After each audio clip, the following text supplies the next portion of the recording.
નમસ્કાર મિત્રો, હું અનિલ. નાની પણ મજાની વાત. એક કલેક્ટર સાહેબ રિટાયર્ડ થયા પછી પોતાનું જીવન ગામડામાં વિતાવવાનું નક્કી કર્યું તો ગામડે રહેવા માટે ગયા.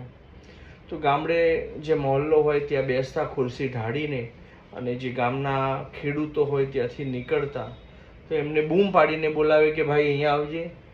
તો ખેડૂત આવે નહીં. બીજા કોઈ ભાઈને બૂમ પાડે કે અહીંયા આવજે ભાઈ, તો પણ ના આવે.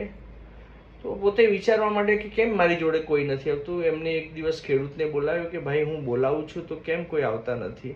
તો ખેડૂતે એક સુંદર મજાનો જવાબ આપ્યો કે કલેક્ટર સાહેબ, જ્યારે તમે હોદ્દા ઉપર હતા ત્યારે ખરેખર અમે તમને બોલાવતા ત્યારે તમે નહોતા સમય આપતા, અને આજે તમે હોદ્દો નથી તો તમારી પાસે આવીને અમે શું કરીએ. એટલે સમયની વાત છે. જ્યારે તમને ખરેખર આવો કોઈ હોદ્દો, પદ, પ્રતિષ્ઠા મળી હોય તો કોઈને ઉપયોગી થવું. જય માતાજી.